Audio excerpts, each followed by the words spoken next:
Alright, hello guys. It's just going to be a short video for today so I can explain to you the For the Greater Good essay. As I know, some of you have already submitted it, but not a ton because it still is early in the morning. It can be found in Canvas in week 2 module because that's the week we're on. And the description of the essay is down here. Now, a lot of you guys, you fell into this hole of, oh, it's a compare and contrast essay from last week. I'll just compare and contrast whatever I want, and didn't read the description. So before you try to submit or even type your essay, we gotta read what this essay is about. So For the Greater Good essay PDF is just one page here with the rubric on what you have to write about. So, an introduction. In Jonas's community, people sacrificed their freedom and ability to choose to maintain a society without hunger, disease, or poverty. We're just going to explore what you would be willing to sacrifice for the greater good of our new society. So, based off of the empathy activity from yesterday and also life right now, we have had to give up some of our choice and ability to choose to be able to go to school even. So the specifics, you're just going to be writing about a 3-paragraph essay. Paragraphs are somewhere between 4 or 5 sentences for a middle schooler. But I have given you the following questions that I want you to specifically respond to. So you're going to need to write at least 300 words, and they need to be organized into these paragraphs. Please don't give me just a big block of text. So if you do not have internet, you can type this on the pages and then submit it later when you do, but it's going to be really nice if this is just typed. So paragraph 1, 2, and 3 are laid out for you here. Paragraph 1 has 2 questions, paragraph 2 has 2 questions, paragraph 3 has 2 questions. So paragraph 1 kind of wants you to reflect a little bit on what you are willing to give up by kind of making a list. So what personal freedoms from the Bill of Rights from our government would you be willing to sacrifice to ensure society didn't have hunger, disease, or poverty? You may have to research that a little bit to remember what those things are. So open a new tab and look up your Bill of Rights. And then which one of those would you be willing to give up if I could provide a perfect world for you? The second question, what personal property, feelings, or memories would you be willing to sacrifice? This is going to go back to the empathy activity from yesterday. So the first question is, what parts of the Bill of Rights would you give up?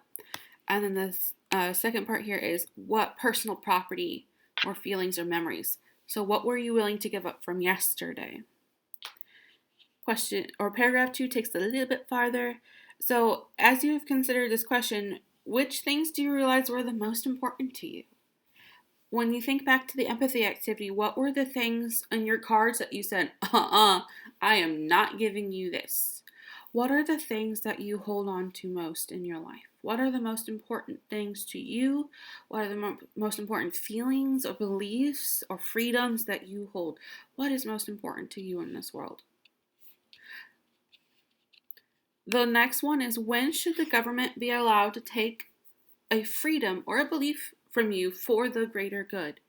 So originally I was thinking, think back to the readings on the New York soda ban. Is it okay for the government to take your freedom of choice away just because they think it would make you healthier? Do you think that's right? But you can also put it into normal day context. Do you think it's right for the government to make us stay inside our houses right now to help other people not get sick? Do you think it's right for them to mandate us to stay inside, or to mandate that our jobs be closed or our schools be closed because other people could get sick? Do you think this should be allowed for the government to control us like this? Paragraph 3 is now thinking that, okay, you've made your choices. Now what are those choices going to look like? This question, the first question in paragraph 3, if you are not willing to sacrifice anything, if you said, I'm not giving you anything, you're not taking away any of my rights, I don't care, you don't get anything, should you get anything in return? If you are not willing to give up any freedoms, should you still be able to live in a perfect world?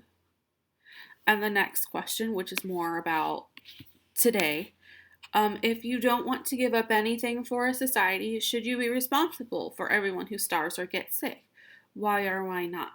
Think about that right now. If you're not willing to follow the orders from our government to stay inside, are you personally responsible for everyone who gets sick? Does that, if you can't follow those rules, are you the only person that we can blame? All of these questions are going to come from your head, all right? They're going to be your own opinions. You do not need to cite anything from a text. You do not need to pull in Jonas or Sadako or Changbo. You just need to tell me about your feelings. And with these, there aren't really any wrong answers unless you start telling me personal freedoms that aren't in the Bill of Rights or things like that if you just get confused about the question. Right. I do want to show you just quickly about what might be a good way to start typing. If you have the questions in a Pages document or in a Google Doc or whatever, you can just go ahead and start typing right underneath them. So type your answers. A lot of your answers are going to start with I think, or I believe, or for me, I would, or sometimes you would say I would not. A lot of these are going to be I statements, me statements, because I'm asking about you in your head, all right? When you have your sentences, you've answered this question, delete it. I know a lot of you are really tempted to write essays where your questions are already in there, but you don't need to. If you form full sentences, like I think sentences, I believe sentences, for me sentences, if you form them in a full, complete way, I don't need to have the questions in your essay. I know what you're saying. Not only do I know what the questions are because I wrote them, I know what you're trying to say. So 300 words is less than a page. And just to go over maybe some formatting issues, the font size is always going to be 12. And right now I know I have a weird highlight going on because I copied and pasted. That's okay, I fixed it. As long as I can read the nice text, Helvetica is okay, Arial is okay. To be really super official, it's Times New Roman. Oops. Not like anything crazy. I don't want like a swirly. I don't want anything like that. We're just going to go straight with Times New Roman. And what really helps you is to double space. Now, I know you cannot see how many pages you have if you're typing on Google Docs. That's why we always go with word count. Word count for this essay is 300 words, as you can see up here. When you're done, I definitely want to make sure that you have everything capitalized correctly. Capitalization is one of the biggest things I've been checking for so far. When it's done, you can go back to the e-learning week 2 right underneath the description. So, boop, is where I want it.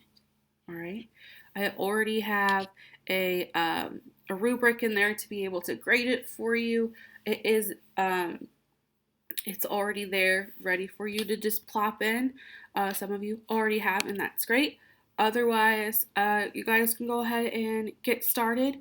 I want you to kind of think about how much you're getting done a day, and if you have any questions about how you can make sure that you are going to be able to submit everything by the time it's due, send me an email. And I would love to help you manage your time a little bit better. All right. See you guys next week.